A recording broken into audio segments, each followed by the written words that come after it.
Hello friends, बड़ों को सम्मान, छोटों को मेरा प्यार। कैसे हैं आप सब लोग? आशा करती हूँ कि सभी अच्छे होंगे। जैसा कि हम सब जानते हैं कि आज भीमराव अंबेडकर की जयंती है। जी हाँ, तो आज का विषय भी वही होगा। शुरू करते हैं। डॉक्टर भीमराव अंबेडकर, इनका जन्म 14 अप्रैल 1891 को केंद्रीय प्रांत सांसद महाराष्ट्र में एक छोटे से गांव महू में हुआ था। इनके पिता का नाम रामजी मालोजी सकपाल था।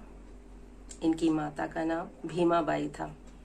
ये अपनी माता पिता की 14वीं संतान थे।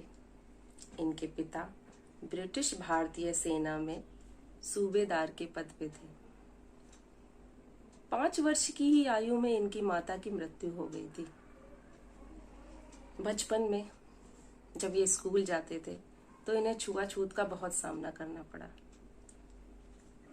कक्षा के सहपाठियों के साथ इन्हें बैठने नहीं दिया जाता था। स्कूल के घड़े का पानी ये किसी के साथ नहीं पी सकते थे। स्कूल का जो चपरासी होता था वो इन्हें दूर से पानी पिलाता था। जिस दिन चपरासी नहीं आता था ये दिन भर प्यासे रह जाते थे।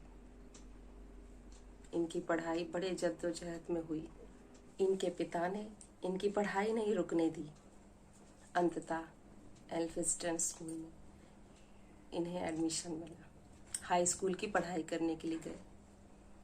परीक्षा उत्तीर्ण की। 1908 में एल्फिंस्टन कॉलेज में इन्हें एडमिशन मिल गया। इनके परिवार जश्न मनाने लगा। मनाना भी था क्योंकि इनके परिवार का एक यही व्यक्ति ऐसे थे जिन्होंने इतनी पढ़ाई की थी। 1912 में इन्होंने बॉम्बे विश्वविद्यालय से अर्थशास्त्र और राजनीतिक विज्ञान की डिग्री प्राप्त की। उन्हें सयाजी राव गायकवाड़ द्वारा स्थापित योजना के तहत बड़ौदा राज्य छात्रवृत्ति मिली। इसके बाद अर्थशास्त्र का अध्ययन करने के लिए ये न्यूयॉर्क गए। न्यूयॉर्क में इन्हें कोलंबिया विश्वविद्यालय में एडमिशन ले लिया। जून 1915 में अर्थशास्त्र के साथ साथ इन्होंने इतिहास, दर्शन शास्त्र, राजनीतिक शास्त्र ऐसे कई विषयों में डिग्री प्राप्त की। 1916 में वे लंदन स्कूल ऑफ इकोनॉमिक्स में गए, जहां उन्होंने अपने शोध प्रबंधन पर काम किया। इसके बाद 1920 में वे इंग्लैंड गए। वहां लंदन विश्वविद्यालय में उन्हें डॉक्टरेट की डिग्री प्राप्त हुई। 1927 में उन्होंने अर्थशास्त्र में मास्टरेट की डिग्री हासिल की, पीएचडी कर ली। ये 64 विषयों में मास्टर थे। 9 भाषाओं का ज्ञान था और 32 डिग्रियां इनके पास भी थी।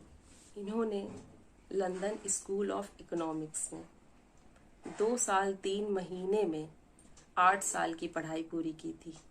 लंदन स्कूल ऑफ इकोनॉमिक्स से डॉक्टर ऑफ साइंस, एक मूल्यवान डॉक्टरेट की डिग्री प्राप्त करने वाले दुनिया के पहले व्यक्ति थे। 1950 में कोल्हापुर शहर में पहली बार उनकी प्रतिमा बनी। वे पहले भारतीय थे जो लंदन विश्वविद्यालय में जिनकी कार्ल मार्क्स के साथ प्रतिमा लगी हुई है। भारतीय तिरंगे पर अशोक चक्र देने वाले डॉक्टर भीमराव अंबेडकर ही हैं। की पुस्तक waiting for a visa Columbia विश्वविद्यालय में एक पाठ्य पुस्तिका भी है। किसी भी नेता हो, कोई भी ऐसा नेता नहीं है, सिर्फ डॉक्टर भीमराव अंबेडकर हैं जिनके नाम पर किताबें और गाने सबसे अधिक हैं। 6 दिसंबर 1956 को इन्होंने नई दिल्ली में आखिरी सांस ली। इनका अंतिम संस्कार बौद्ध धर्म के अनुसार हुआ। डॉक्टर भीमराव अंबेडकर के बारे में हम कितनी भी बातें करें तो कम है, क्योंकि उनकी उपलब्धियां मुझे नहीं लगता कि आज तक कोई भी ले सकता। और युवा पीढ़ी को उनसे सीखना चाहिए। इतना छुआछूत, इतनी गरीबी झेलने के बाद भी डॉक्टर भीमराव अंबेडकर हमारे समाज में महत्वपूर्ण स्थान रखते हैं। तो कैसी लगी मेरी आपको ये छोटी सी जानकारी? प्लीज़ मेरे वीडियो को लाइक करें, शेयर करें and subscribe my channel and bell icon को दबाएं। और नमस्ते।